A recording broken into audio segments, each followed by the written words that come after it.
espero andar en el límite de los 20 minutos y dejamos 10 minutos de preguntas y comentarios para ya finalizar y no hacerlo muy largo porque estamos todos cansados. Bien, la pregunta que todos nos hacemos, ¿por qué subo de peso? ¿Y por qué no logro bajar? Entonces la idea es tratar de contestarnos esa pregunta con lo que vamos a ver ahorita. Entonces, para empezar, debemos definir qué es obesidad y sobrepeso. Resulta que la Organización Mundial de la Salud define obesidad y sobrepeso como una acumulación anormal o excesiva de grasa. Estamos hablando de grasa, ¿verdad? Que puede ser perjudicial para la salud.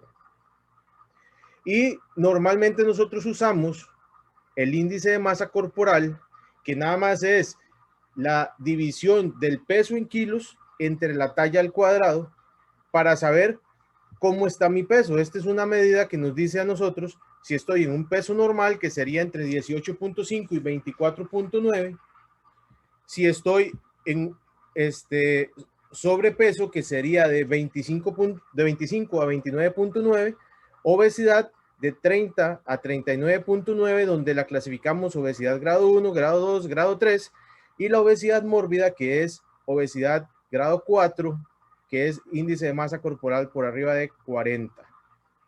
Estos pacientes de obesidad mórbida realmente son una bomba de tiempo, un problema, igual los de obesidad grado 3, entonces con ellos hay que tener muchos cuidados.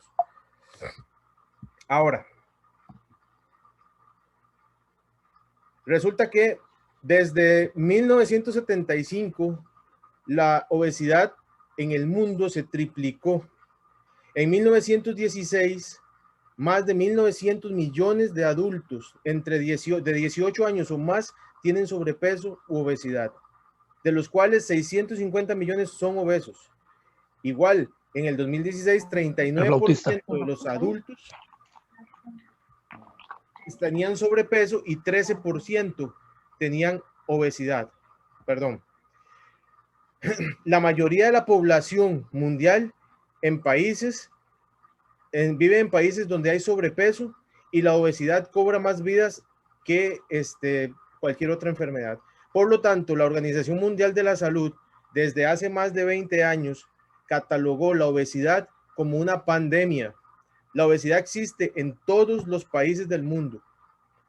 Igual, en el 2016, que es lo más actual que tiene la Organización Mundial de la Salud, hablaba que hay 41 millones de niños menores de 5 años que están en sobrepeso y obesidad.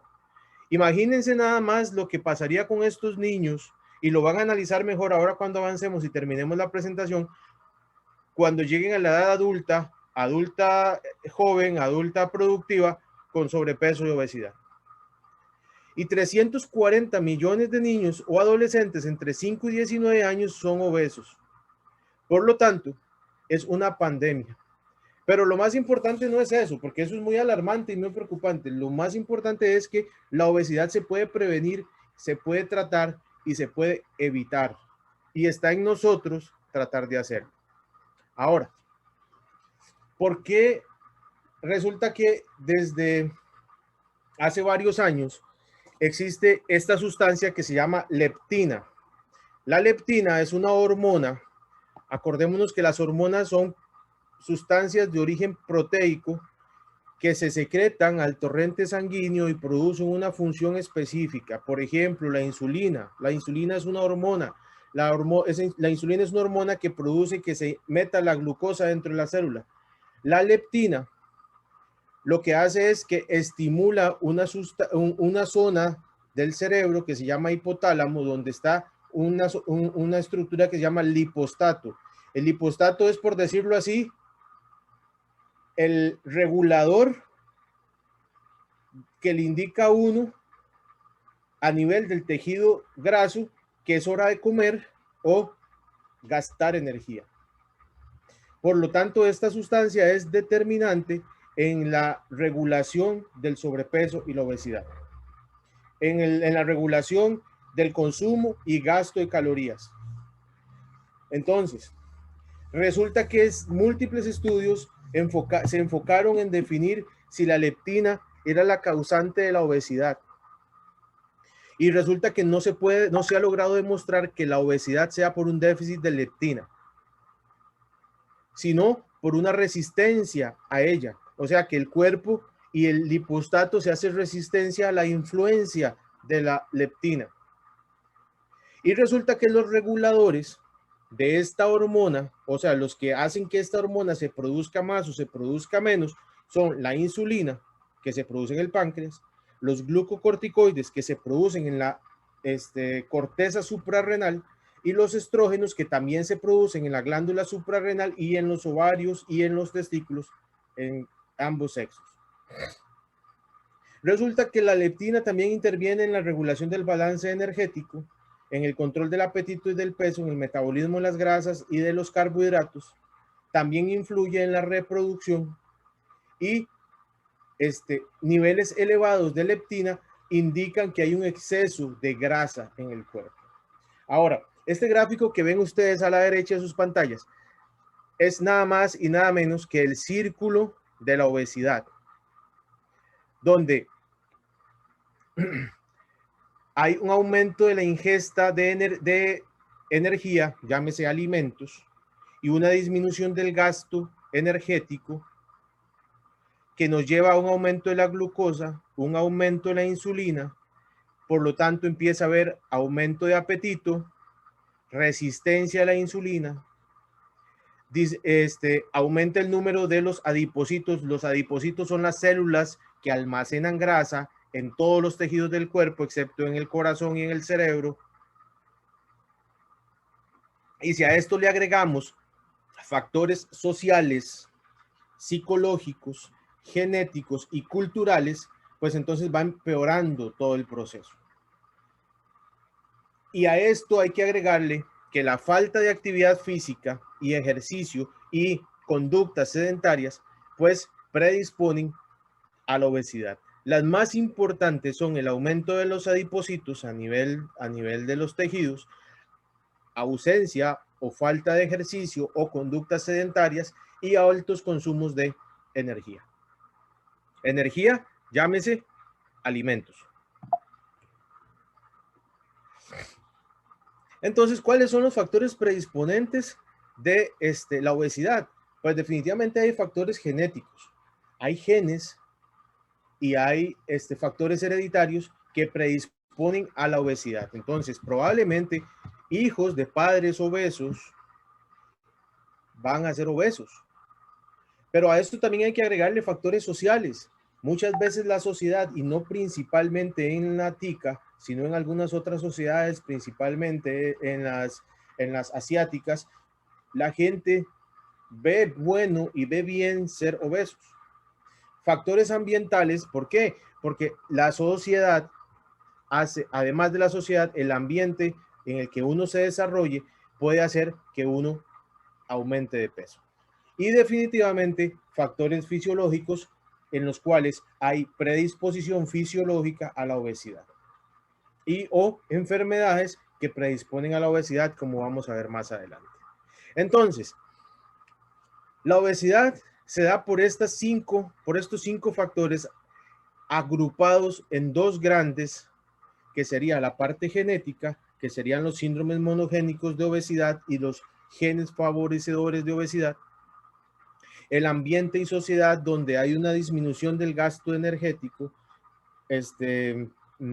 conductas sedentarias, y hay una ingesta excesiva de energía, llámese comida, por factores culturales. Incluso yo recuerdo a mi abuela hace muchos años, cuando yo era adolescente y chico o niño, decirme: Marco, estás muy flaco, tenés que engordar, tenés que estar más rellenito. Y ese es un concepto que nuestros abuelos tienen o tenían desde hace muchos años, donde el estar delgado era un sinónimo de enfermedad y estar grueso o gordo era un sinónimo de estar sano. Cosa que la literatura y los estudios han demostrado que no es cierto. Obviamente los extremos son malos, pero no debemos ir hacia el extremo de la obesidad porque es un problema más serio. Y a esto tenemos que agregarle alteraciones en el metabolismo adipositario. ¿Qué es eso? Alteraciones en el metabolismo de las grasas que definitivamente nos van a llevar a obesidad. Ahora, ¿por qué aparece la obesidad? Resulta que existe una cuestión que se llama balance energético, el cual debe estar equilibrado. Y este se da principalmente por el metabolismo basal, que el metabolismo basal es la energía metabólica imprescindible para llevar a cabo el mantenimiento vital de las funciones del cuerpo y que este va disminuyendo con la edad y se puede aumentar por algunos factores, principalmente enfermedades.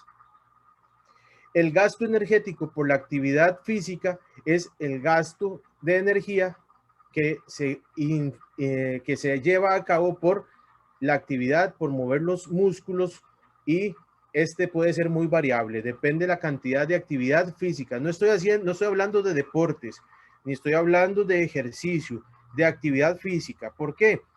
Porque a una persona obesa yo no le puedo exigir que haga un deporte si no ha tenido un previo acondicionamiento, si no ha tenido un previo proceso para poder hacer bien el ejercicio. Entonces, con solo que haya actividad física es suficiente para empezar a mover los músculos y así aumentar un poco el gasto energético. Y hay otra parte del equilibrio que es la termogénesis postprandial, y esta es la energía que necesita el organismo para metabolizar los nutrientes que ingresan por los alimentos, y es aproximadamente el 5 al 10% de toda la energía que se consume durante el día. Ok, este balance energético debe estar equilibrado. Entonces, debe ser igual, ese balance debe ser igual a la energía que consumimos en los alimentos. Entonces, el metabolismo basal más el gasto energético por ejercicio más la termogénesis postprandial debe ser igual al a la energía que consumimos por los alimentos. Esto hace que yo no suba ni baje de peso. ¿Ok?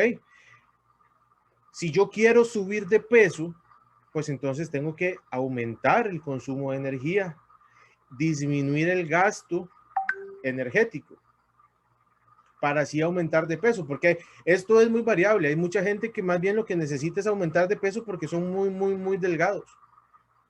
Y si yo lo que quiero es bajar de peso, pues obviamente tengo que aumentar el gasto energético y disminuir la energía adquirida por los alimentos.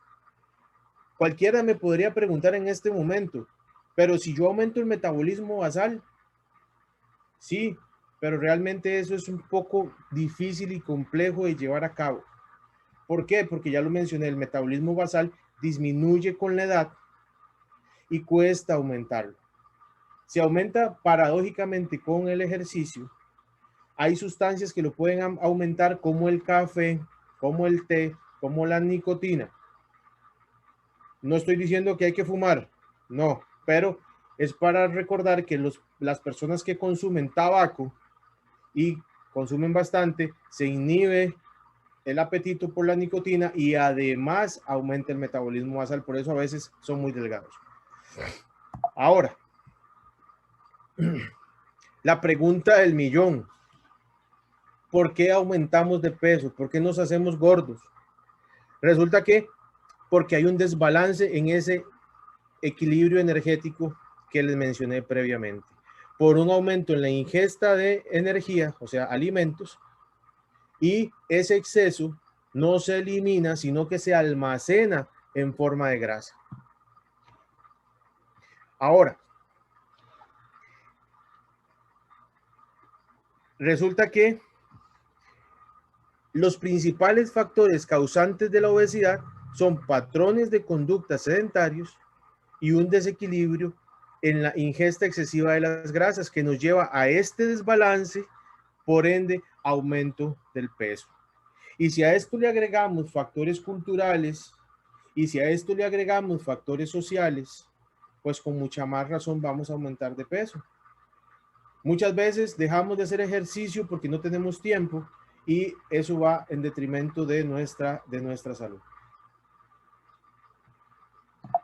Muchas veces nos vemos bombardeados por publicidad de comida rápida, de comida que realmente no es sana, y las generaciones más jóvenes se ven más influenciadas por esto y por lo tanto tienden a ser más obesos. Entonces, como se los mencioné hace un rato, si yo quiero bajar de peso, ¿qué es lo que tengo que hacer? Disminuir la cantidad de grasa. ¿Cómo? Aumentando el gasto energético, disminuyendo la energía ingerida y trabajando el metabolismo basal. Por ende, es sumamente importante que si nosotros vamos a tratar de entrar en un proceso de disminución de peso, lo hagamos de la mejor manera posible. Sería ideal que siempre nos hagan la medición de la composición corporal para saber cómo estamos, porque es muy fácil, voy a bajar de peso, pero voy a perder grasa y músculo. Eso no es lo ideal, lo que yo quiero es perder solo grasa, sin perder músculo. Para eso necesito saber cómo está mi composición corporal y además, idealmente, yo debería medir el metabolismo basal. Y esto lo hacemos con un test que se llama calorimetría indirecta, con la cual ahí me dice cómo está mi metabolismo basal, en cuánto está mi metabolismo basal, y basado en eso puedo hacer una dieta hipocalórica y un plan de ejercicios para poder bajar de peso. El disminuir de peso no es un proceso rápido, ni debe ser un proceso rápido, porque entran los factores psicológicos donde me frustro por no ver avance y empiezo a comer y a aumentar otra vez de peso y dejo de hacer ejercicio. Entonces es un proceso de frustración y aumentamos más de peso. Ahora, ¿por qué? ¿Cuál es la prevalencia de mantenernos con aumento de peso? El aumento de peso o la obesidad se ve influenciada por la ingesta de grasas mayor del 35% de las kilocalorías por día, ingesta de ácidos grasos saturados, que son más de 10%, el consumo de alcohol. El alcohol y la disminución del peso no se mezclan, porque el alcohol es básicamente una grasa y estaría consumiendo básicamente grasas con azúcares, y eso no me va a ayudar. También influye en la obesidad el bajo consumo de frutas y vegetales, el sedentarismo y el haber dejado de fumar. Como ya lo mencioné, el tabaco aumenta el metabolismo basal, y además, cuando yo dejo el tabaco, muchos fumadores lo sustituyen por comida. Entonces aumentan de peso. Esos son los principales factores prevalentes de la enfermedad, porque la obesidad, recordemos que es una enfermedad. Los principales factores causantes de la obesidad son el desequilibrio y el sedentarismo, más allá de la herencia y más allá de las enfermedades. Ahora, resulta que hay medicamentos que nos pueden aumentar de peso, pero este aumento de peso puede ser reversible a la hora de dejar los medicamentos, y se da principalmente con tratamientos prolongados. ¿Y por qué se da por estos medicamentos? ¿Por qué aumentan el peso?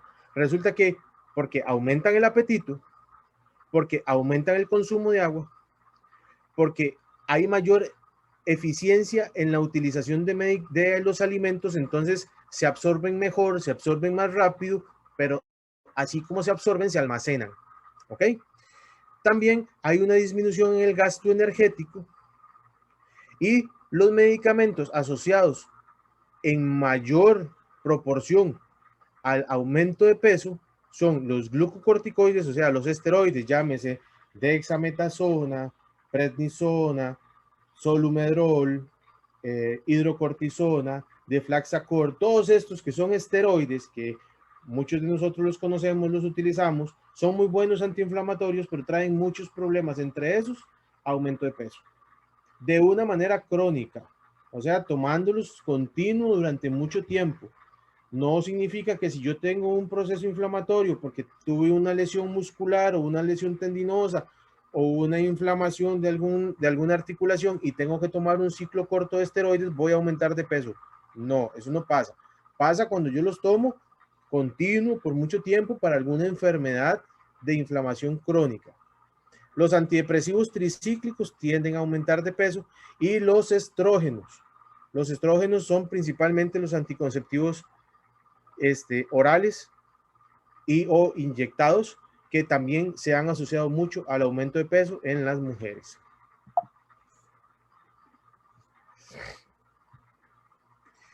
Pero todos nos podemos preguntar y todos nos preguntamos, todo eso está bien, pero ¿por qué es malo el sobrepeso y la obesidad?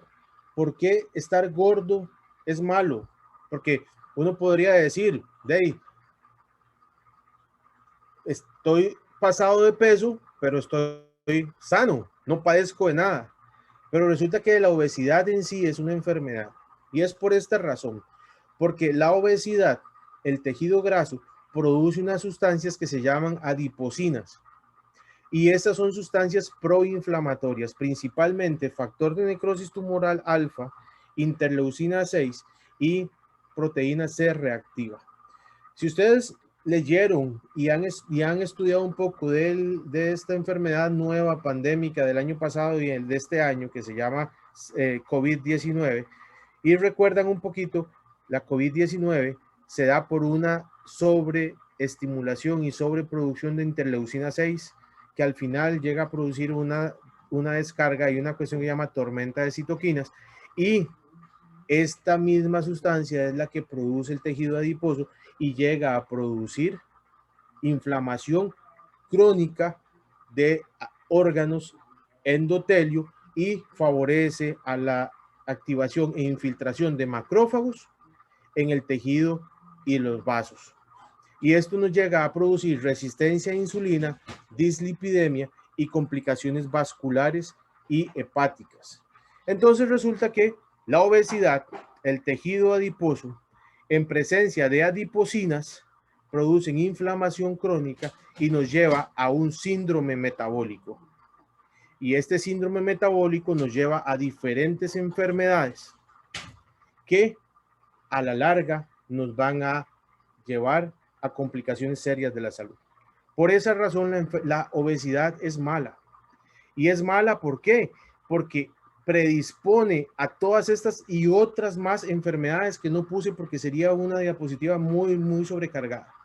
Las más importantes, la diabetes, la hipertensión, la dislipidemia, la cardiopatía isquémica, o sea, infartos, enfermedad cerebrovascular, o sea, derrames, la esteatopatitis o esteatosis hepática. No sé si ustedes han escuchado el término de hígado graso. Más de uno de ustedes o más de uno de nosotros tiene hígado graso.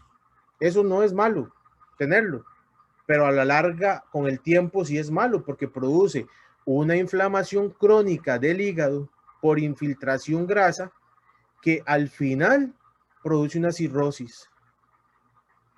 Pero ¿eso por qué se da? Porque hay aumento de la producción de grasa con aumento de producción de estas sustancias proinflamatorias que al final del tiempo produce una cirrosis, un daño crónico y definitivo del hígado. Apnea del sueño, insuficiencia respiratoria aguda, trastornos psicológicos y estos cánceres se han asociado a la obesidad. Cáncer de colon, de recto, de próstata, ovarios, endometrio, mama y vía biliar. Son los más asociados a la obesidad. Entonces la obesidad es una enfermedad que produce otro montón de enfermedades, por lo tanto debemos tratar la obesidad. Hay múltiples maneras de tratarla y la principal es con ejercicio y dieta. Y aquí está, el tratamiento de la obesidad. El tratamiento principal es dietético. Para poder bajar de peso, debo hacer un desbalance en las ingestas de energía y el gasto energético. O sea, yo tengo que comer menos de lo que gasto y tratar de aumentar la cantidad de energía que yo gasto para así disminuir de peso. El ejercicio por sí solo no baja de peso. ¿Ok? Necesitamos definitivamente cambios en el estilo de vida. Necesitamos ejercicio, pero no es empezar a hacer ejercicio por hacer ejercicio como la mayoría de la gente hace. Necesitamos un ejercicio guiado, dosificado y basado en ciencia, basado en cosas científicas para no generar daño. ¿Por qué? Porque primero, las personas obesas sufren el corazón, sufren las articulaciones y obviamente al uno estar obeso pierde músculo, porque ese músculo se va cambiando por grasa o se va llenando de grasa y se va disminuyendo la cantidad de músculo. Entonces yo no puedo pretender que una persona empiece a hacer ejercicio a como muchas veces lo hacen sin tener una evaluación adecuada y un ejercicio dosificado. Hay tratamiento farmacológico para la obesidad, hay medicamentos muy buenos que ayudan magníficamente para el control de peso, que deben ser guiados y conducidos y recetados por un especialista o un médico especialista en obesidad, los cuales son nada más ayudantes a la dieta y el ejercicio, porque los medicamentos por sí solos no son mágicos. Hay tratamiento quirúrgico, el famoso bypass, la manga gástrica, también hay tratamientos del tipo que ponen un balón intragástrico para disminuir el tamaño del estómago y así disminuir el consumo de alimentos y a favorecer la disminución de peso. Pero todos estos tratamientos, tanto farmacológico como quirúrgico, deben ir de la mano y de ayuda de una parte psicológica, o sea, ayuda psicosocial, porque de lo contrario no lo vamos a lograr. Y definitivamente debemos tratar las enfermedades asociadas a la obesidad, principalmente cuáles: la enfermedad cardiovascular, la hipertensión, la diabetes y la apnea del sueño. ¿Por qué la apnea del sueño? ¿Y qué es apnea del sueño? Tal vez ese es un término que no conozcamos mucho. La apnea del sueño es que por la obesidad, durante el sueño, roncan y hacen apnea, dejan de respirar por un tiempo y vuelven a respirar, dejan de respirar, vuelven a respirar. Y eso hace que aumente más la presión, que haya más resistencia a insulina, que anden cansados siempre y a la larga pueden tener accidentes y pueden tener eventos cerebrovasculares o infartos. Todas estas enfermedades hay que tratarlas concomitantemente con la obesidad. Ahora, ¿por qué no bajo de peso? Pues resulta que probablemente no bajo de peso porque hago poco ejercicio, consumo muchas calorías o tengo una enfermedad asociada. Entonces, como ya lo mencionamos, ¿qué es lo que hay que hacer? Tratar estas enfermedades, tratar la ingesta calórica, tratar la actividad física. Pero eso ¿de quién depende? Depende de uno y depende de la persona que le esté ayudando a uno, que sea una persona profesional que lo guíe adecuadamente.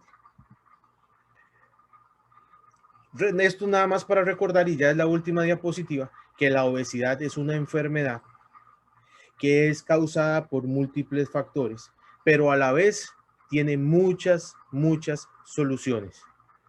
Entre esas, el ejercicio y una alimentación saludable. Dormir al menos 8 horas, pero no es solamente acostarse a dormir, sino garantizar un sueño reparador de al menos 8 horas diarias. Entonces, hay que tratarla, hay que buscar las causas y tratarlas, pero no lo hagan solos. Busquen ayuda de un profesional que les pueda dar una adecuada guía y si es necesario los pueda medicar para que así logren el objetivo de bajar de peso.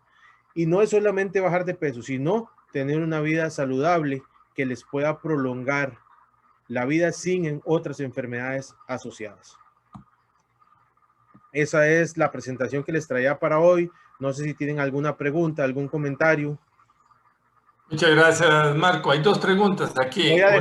Voy a dejar de compartir la pantalla para podernos ver, compañeros. Bien, Gracias. claro. A ver. Marco, dijeron aquí, estos medicamentos que mencionaste para ayudar a la dieta, ¿no ayudan al rebote? Ok. Veamos a ver. Estamos hablando de que el tratamiento farmacológico, dependiendo del tratamiento que se dé, no es para bajar de peso, es un ayudante.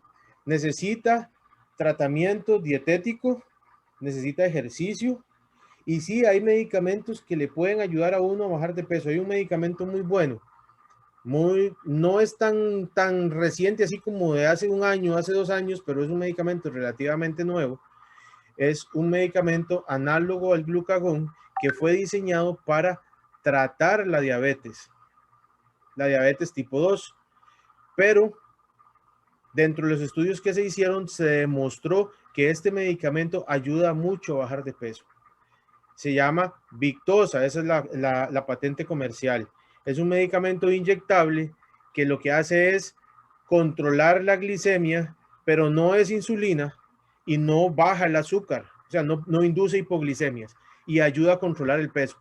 Este medicamento es muy novedoso y realmente se ve la disminución de peso con estos medicamentos. Estamos hablando de que bajan en un mes hasta 4 kilos, pero todos los medicamentos pueden dar rebote a la hora de dejarlos.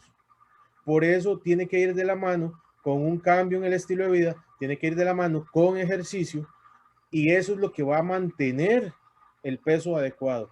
Yo no puedo pretender bajar de peso 10 kilos en un mes porque voy a aumentar el doble el mes siguiente.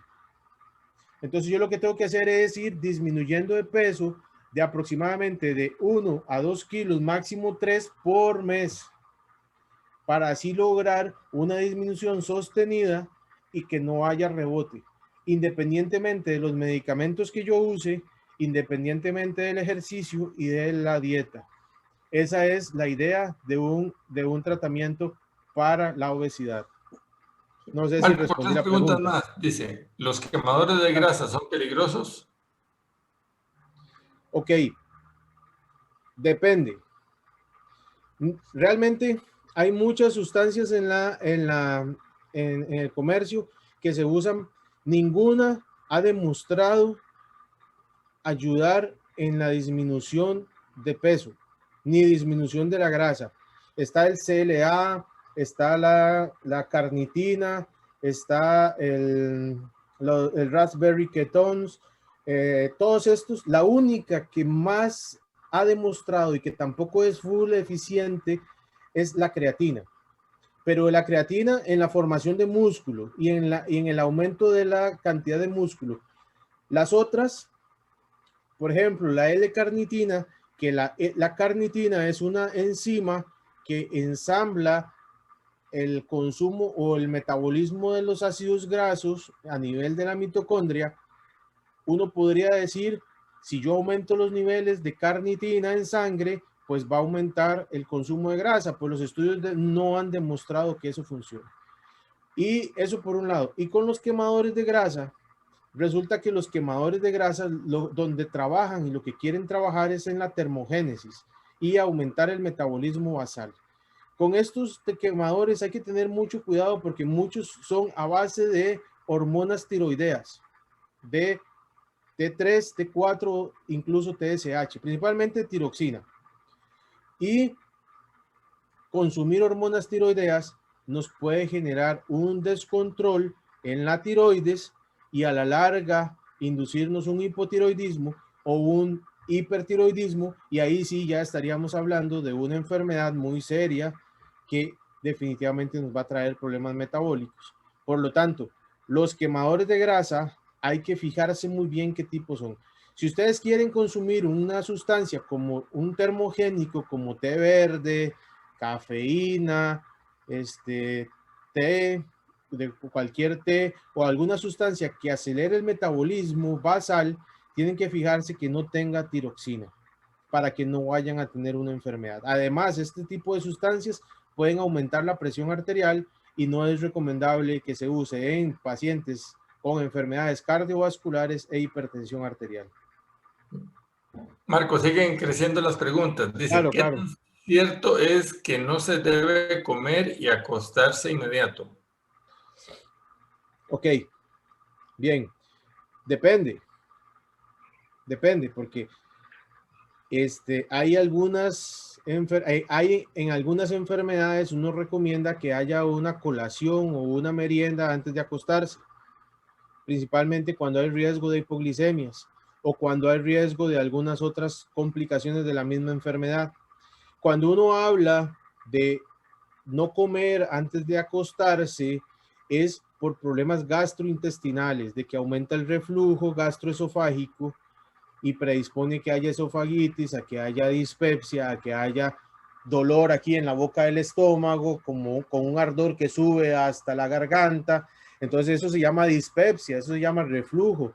Y eso puede predisponer a enfermedades respiratorias superiores, a sinusitis, a inflamación de las cuerdas bucales y muchas otras cosas. Y además puede producir esofagitis y sangrados digestivos. Entonces, no es recomendable acostarse después de comer por problemas gastrointestinales, más que por aumento de peso o no, porque realmente depende de lo que uno coma. O sea, si yo me voy a ir a comer un filet de un corte de carne de 500 gramos y me voy a acostar a dormir, pues probablemente no vaya a dormir bien porque mi sistema digestivo va a estar trabajando toda la noche y no voy a poder descansar.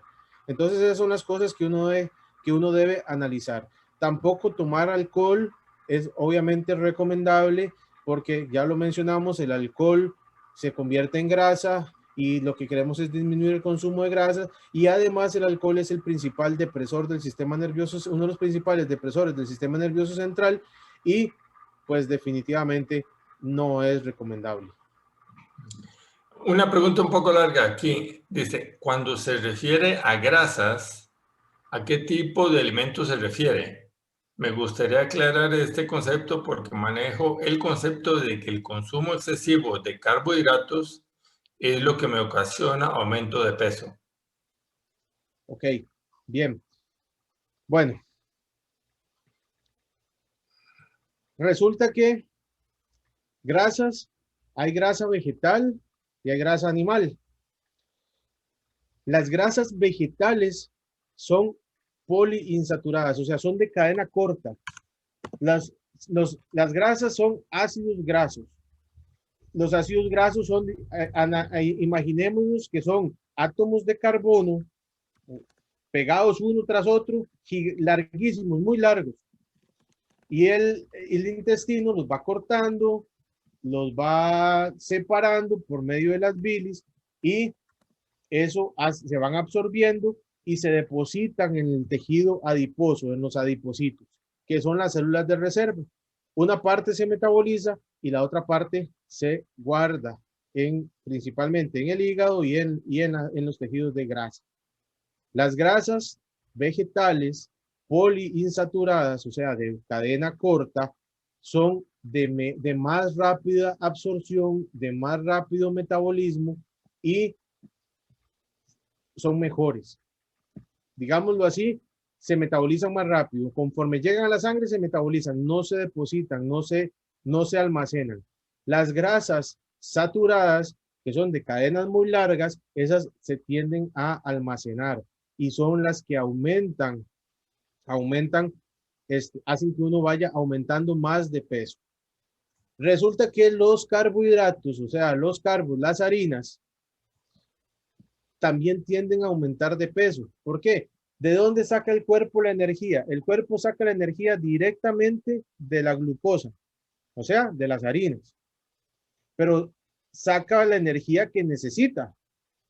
Entonces, digamos, si yo me como 5 gramos de azúcar, hablemoslo de carbos, 5 gramos de carbohidratos, y mi cuerpo solo ocupaba 2.5 gramos, el resto del 2.5 gramos se almacena. ¿A dónde se almacena? En el hígado y en el músculo en forma de una sustancia que se llama glucógeno. Pero los depósitos de glucógeno, tanto en músculo como en hígado, no son infinitos. En el momento que esos se llenen, empieza a transformar, el metabolismo empieza a transformar el glucógeno o la glucosa en ácidos grasos y en grasa que se va a almacenar. Entonces, para responder la pregunta, tanto las grasas como los carbohidratos en exceso se almacenan en forma de grasa. ¿Me explico? Entonces, ¿quién aumenta más de peso? Las grasas. ¿Por qué? Porque la grasa cuesta más metabolizarla y por lo tanto es más fácil de almacenar. Tenemos debajo de la piel y en todos los órganos y en todos los tejidos del cuerpo células especializadas en almacenar grasa. Principalmente, suena feo, pero principalmente las mujeres, porque las mujeres vienen diseñadas genéticamente y fisiológicamente para tener mayores reservas de energía por una cuestión de selección natural, con llámese embarazo y preservar la especie. Entonces, ellas tienen que ser más fuertes y tener más energía, más reservas para poder afrontar ¿qué? El embarazo. Entonces, la grasa debe disminuirse el consumo de grasas y obviamente reducir el consumo de azúcares, principalmente azúcares procesados. No estoy hablando de frutas, vegetales, porque las frutas y los vegetales funcionan bien, pero azúcares procesados y refinados son los que más aumentan de peso y los que más problemas traen. ¿Ok? Una pregunta, ¿este medicamento Victoza se puede tomar estando en lactancia? Ok, Victoza es un medicamento diseñado para la diabetes. Recordemos eso. Es un medicamento que no nos va a inducir hipoglicemia, o sea, no nos va a bajar el azúcar si no somos diabéticos.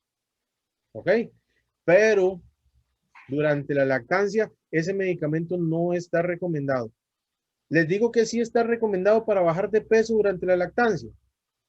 Paradójicamente, la lactancia. O sea, el dar pecho hace que la mujer baje de peso. Entonces, damas, amigas, compañeras que están escuchándome, si quieren bajar de peso y están dando lactancia, sigan dando pecho y háganlo más seguido. Eso les va a beneficiar a su bebé, les va a beneficiar a ustedes, principalmente con el apego entre su bebé y ustedes, y obviamente les va a disminuir de peso. Entonces, cuando terminen la lactancia, cuando ya le quiten el pecho al bebé, si quieren, me escriben y hablamos de qué pueden utilizar o qué pueden hacer para bajar de peso. Por ahora, mejor tengamos paz y sigan dando lactancia. Okay. Última pregunta, ¿por qué el Claro. cuerpo se hace resistente a la leptina? Ok, principalmente porque el tejido graso, principalmente porque el tejido graso se llena de grasa y deja de ser estimulado por la leptina. Recordemos que la leptina es una hormona que le dice al cerebro, al hipotálamo, necesito más grasa porque ya bajé de peso o necesito comer más. Entonces, cuando las reservas de energía están llenas, hay un feedback negativo al hipotálamo donde le dice, no necesito más, no necesito más, entonces se hace resistente a la leptina. Por esa razón, aumentan los niveles de leptina en sangre cuando hay mucha grasa, porque no se está utilizando. Sale otra pregunta más. ¿El Claro. medicamento Novocetonil tiene Ajá. efecto rebote? Ok.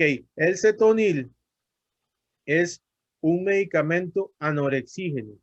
Estos medicamentos lo que hacen es disminuir o quitar el apetito. O sea, hace que uno deje de comer. Entonces, ¿qué es lo que pasa? Que uno deja de comer, entonces hace un desbalance, disminuye la ingesta y si uno empieza a hacer ejercicio más de la cuenta, pues va a bajar de peso.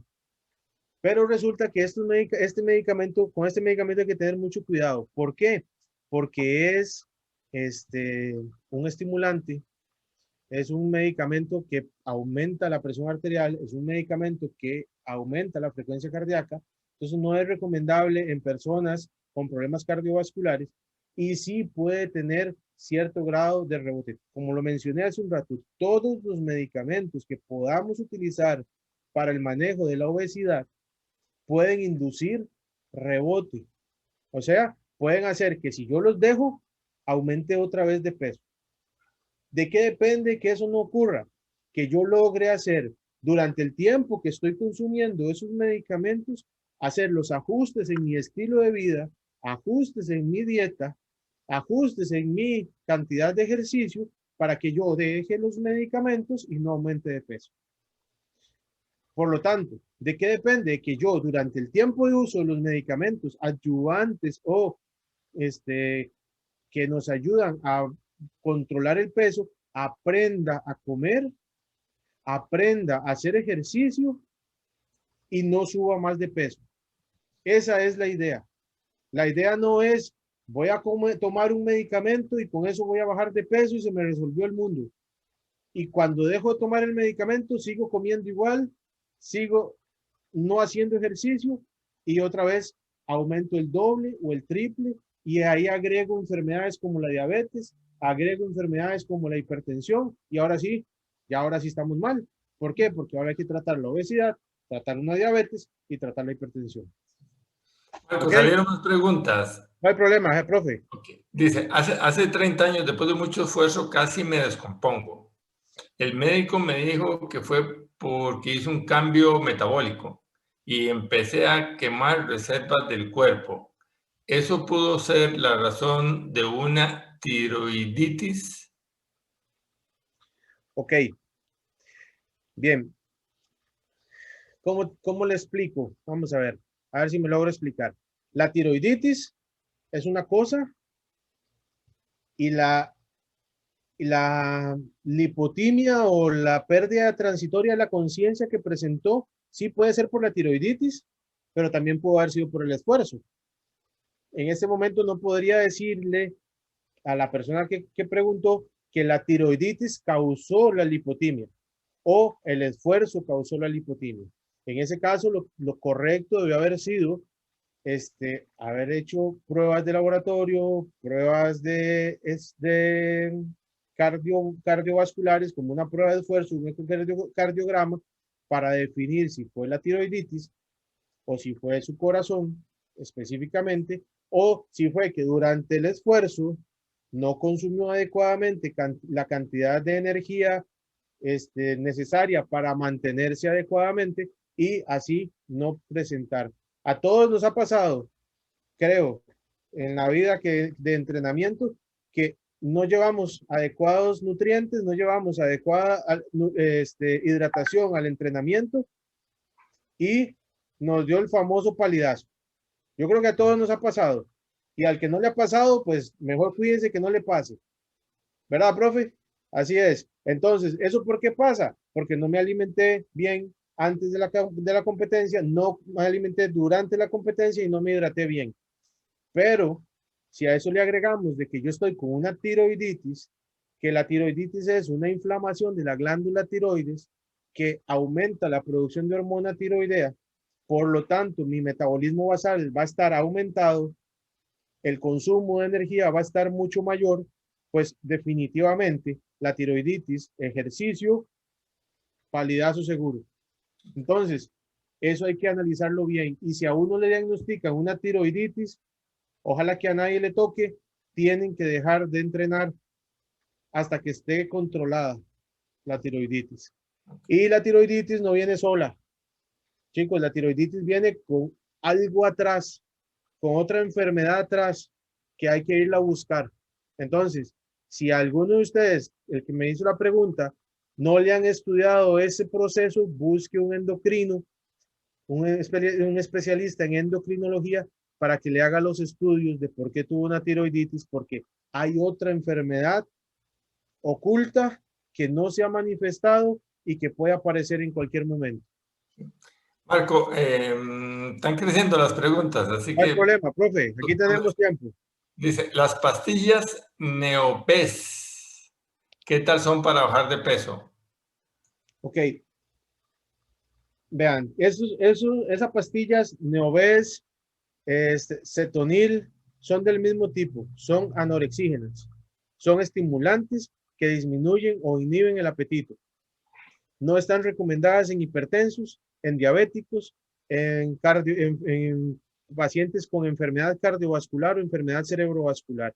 Y todos pueden producir un efecto rebote al dejarlas de tomar. Y hay que consumirlas con mucho cuidado, porque digamos, yo puede ser que esté sano, no padecer de nada, y hago ejercicio bien, sin ningún problema, pero le meto pastillas estimulantes a mi cuerpo y pueden empezar a aparecer trastornos del sueño, pueden empezar a aparecer, perdón, trastornos del sueño, trastornos del ritmo cardíaco y pueden empezar a aparecer problemas cardiovasculares que no existían por el simple hecho de consumir medicamentos estimulantes. Esos medicamentos muchas veces incluso se los recomiendan de pasillo, llamamos nosotros, de boca a boca. Ahí la vecina me recomendó, o el vecino que vende y trae medicamentos de otro país y los vende. No hagamos eso, chicos, eso es peligroso. Mejor consulten con un especialista, con un médico, con un profesional en salud que les dé la recomendación adecuada de lo que ustedes necesitan para controlar el peso. ¿Ok? Para eso habemos médicos, para eso hay especialistas en nutrición que les puede colaborar en ese campo. No es simplemente tomar un medicamento para bajar de peso por tomarlo. Los medicamentos tienen indicaciones específicas y no todos son para la misma persona. Puede ser que a mí me funcione la Victoza, puede ser que al profe no le funcione y tenga que usar otro medicamento. Entonces no es a la libre. Para eso existimos los profesionales. Hablando de Victoza, ¿qué cuidado se debe tener con el medicamento Victoza? Ok, con Victoza, bueno, no es la glicemia, para que no se asusten ni tengan pendiente que se me va a bajar el azúcar y me la voy a pasar mal porque se me bajó el azúcar. No. Principalmente con lo que hay que tener cuidado es con los efectos secundarios al inicio de las dosis. ¿Cuáles?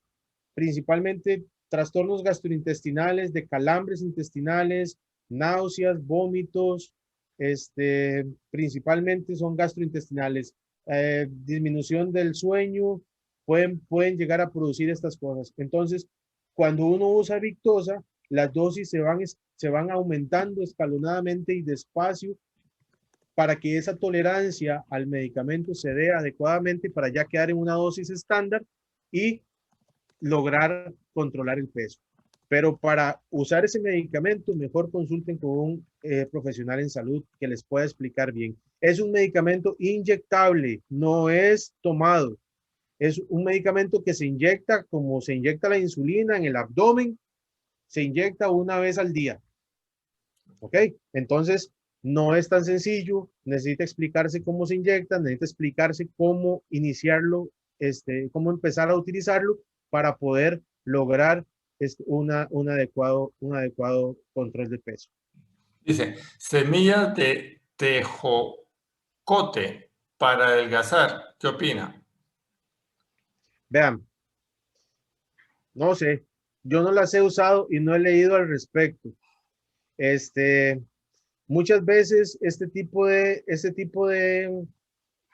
hablemoslo así, de sustancias naturales, lo que hacen es inducir saciedad. Son altas en fibra y lo que hacen es que nosotros al consumir mucha fibra, mi cuerpo está saciado, disminuye el hambre, por ende disminuye el apetito.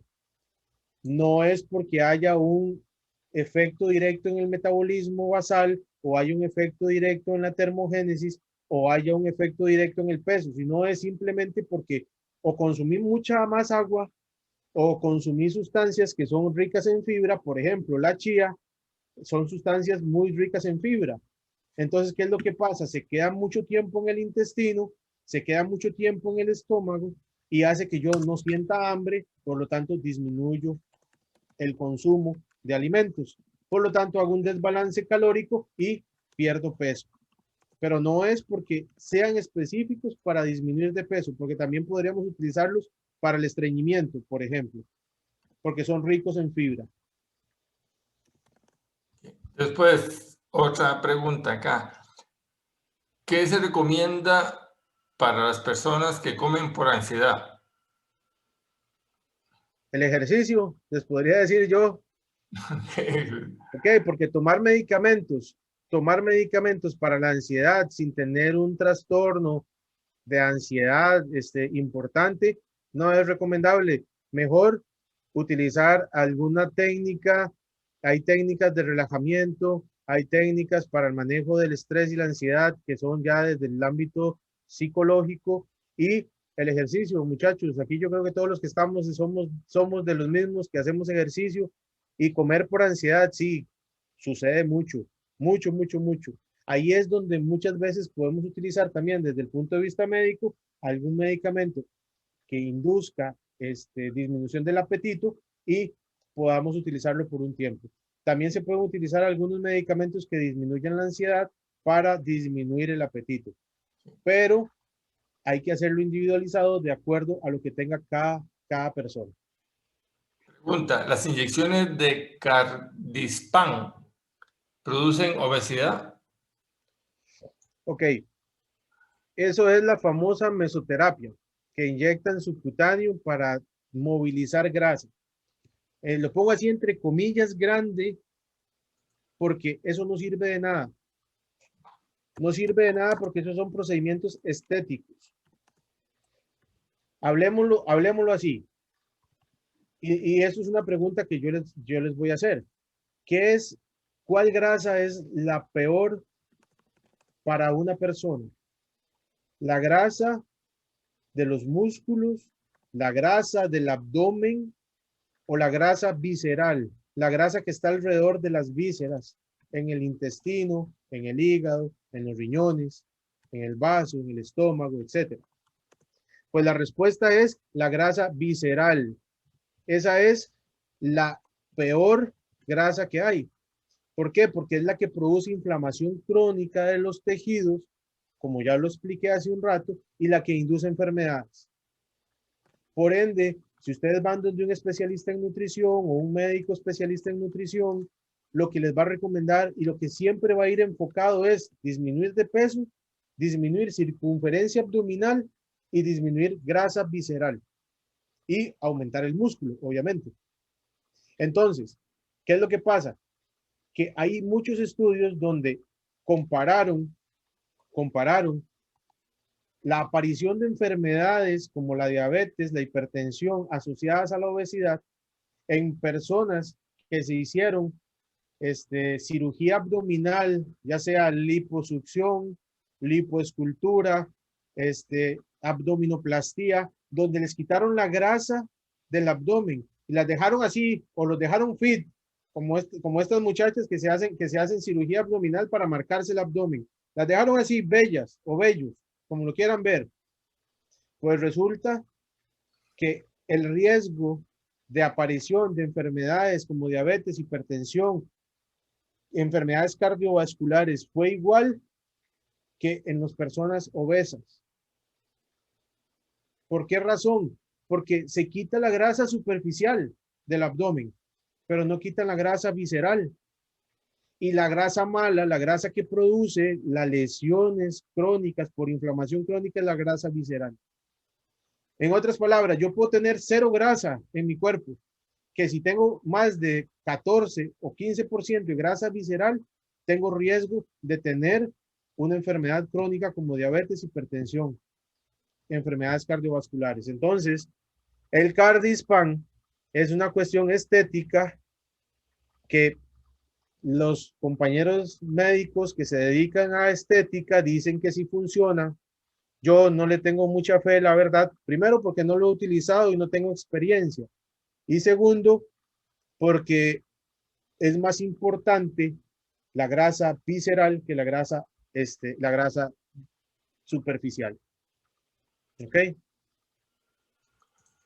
Fíjate, bueno, aquí dice, hay varias preguntas y creo que tenemos que ir cortando. Sí, Okay. claro. Tú mandas, profe, yo no tengo problema. Ok. Dice la metformina. Metformina, ¿es adecuada para bajar peso? Sí y no. La metformina es un medicamento que se utiliza para varias cosas, entre ellas la diabetes, pero se utiliza principalmente para los síndromes donde hay resistencia a la insulina. Si hablamos que la obesidad es una enfermedad que induce resistencia a la insulina, pues definitivamente me va a funcionar. Pero si yo no tengo resistencia a la insulina, no tengo un estado prediabético y quiero bajar de peso, metformina no sería una muy buena opción porque el uso de metformina puede traer algunas complicaciones metabólicas que no es la hipoglicemia, como ya lo mencioné, pero sí puede traer algunas otras complicaciones metabólicas y gastrointestinales, pero sí funciona para bajar de peso. O sea, yo no puedo decir que no, porque sí funciona.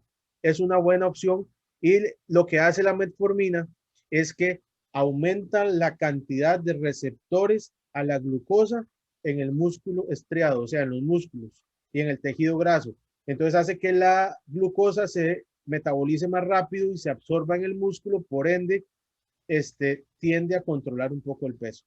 Pero no es un ritmo ni un rate, una disminución de peso tan grande como lo harían otros medicamentos.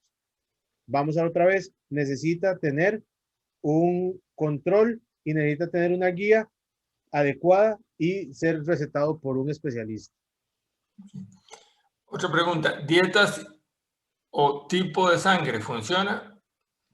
¿Dietas o tipo de sangre? Sí, dietas y debe ser la relación, supongo, de las dietas con el tipo de sangre. Que yo sepa, no hay ninguna relación entre la dieta y los grupos sanguíneos. Eso es independiente. O sea, yo puedo hacer una dieta que si soy A, no me va a pasar nada, me va a pasar lo mismo que si soy B. Todo depende la cantidad de calorías que yo consuma en la dieta. ¿Ok? Lo que sí está claro con respecto a la dieta es que hay dietas hay dietas que no son recomendables en ciertas personas y hay dietas que no son recomendables para nadie para bajar de peso.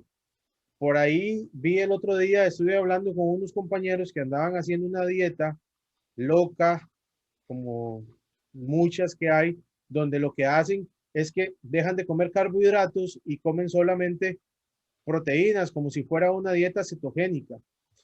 Las dietas cetogénicas son muy buenas para bajar de peso, para disminuir la grasa visceral, disminuir la grasa corporal, pero deben ser muy, muy controladas.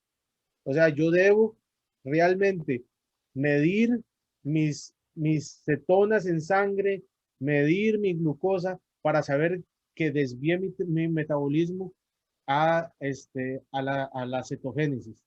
El problema es que cuando yo dejo esa dieta, se dispara el peso. ¿Por qué? Porque se voltea el metabolismo nuevamente a la producción de energía normal por medio de la glucosa. ¿Y qué es lo que pasa? Uf, se dispara. Y los estudios todavía no están claros en que en estas dietas cetogénicas lo que hacen es que consumen mucha grasa para producir energía. No está claro si al tiempo o a los años de estar llevando esta dieta va a aumentar la cantidad de enfermedad aterosclerótica en las arterias del cuerpo. Por lo tanto, pueden aumentar la cantidad de infartos y la cantidad de eventos cerebrovasculares.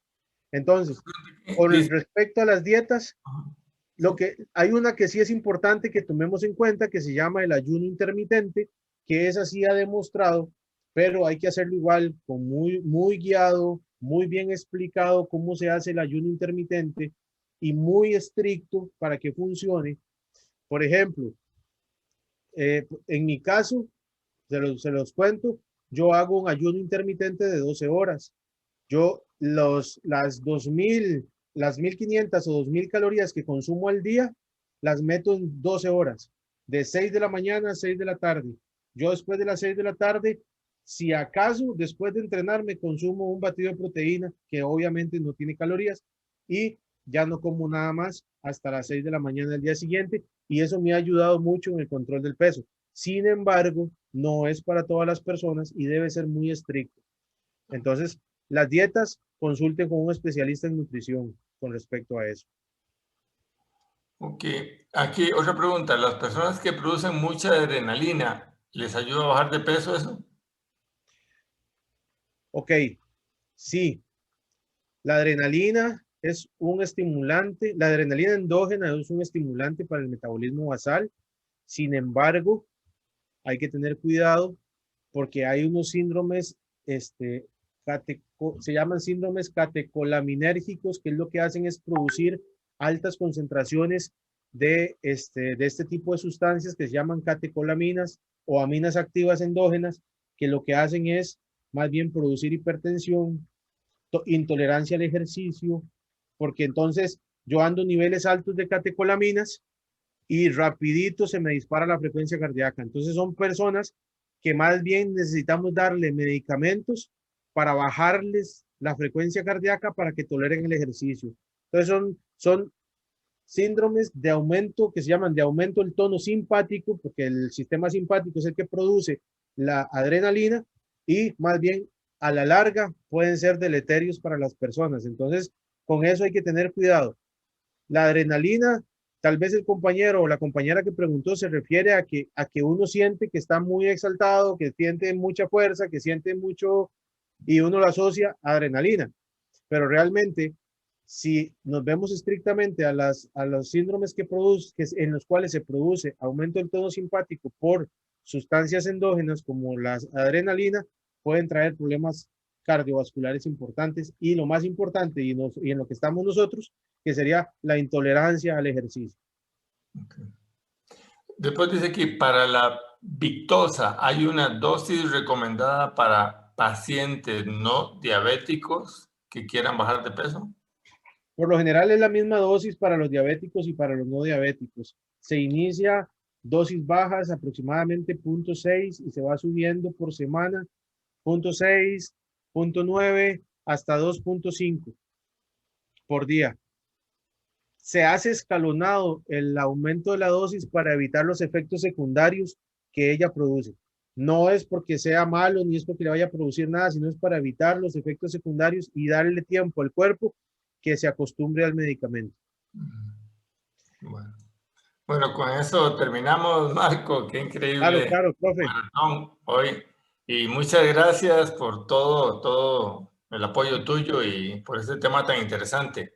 Claro, profe, vea, si salieran más preguntas, me las puede hacer llegar y tal vez la podemos conversar y le comentar y responder ahí por la comunidad y si no, podemos plantear otro día, nos sentamos y hacemos una sesión nada más de preguntas con respecto a la charla. Usted manda, nada más me dice. Ok, muy amable. Muchísimas Mu- gracias, Marco. Muchísimas gracias a todos. Hay mucha gente que escribió agradeciéndote a ti. Hay más de 12 personas que escribieron Muy bien. agradeciéndote la charla de hoy. Muchísimas gracias, compañeros, amigos. Espero que haya sido de su agrado y nos estamos viendo. Entrenemos bastante, cuidémonos mucho. Vean que lo de la pandemia está muy feo, chicos, por favor. Si van a entrenar, traten de entrenar solitos, sin mucha gente. Y si no tienen que salir, mejor quédense en la casa. Esto va a ser por un par de meses más y ya probablemente va a mejorar. Así que tranquilos. Muchas Suerte. Gracias gracias. a todos. Buenas noches. Buenas tardes, buenas noches. Gracias.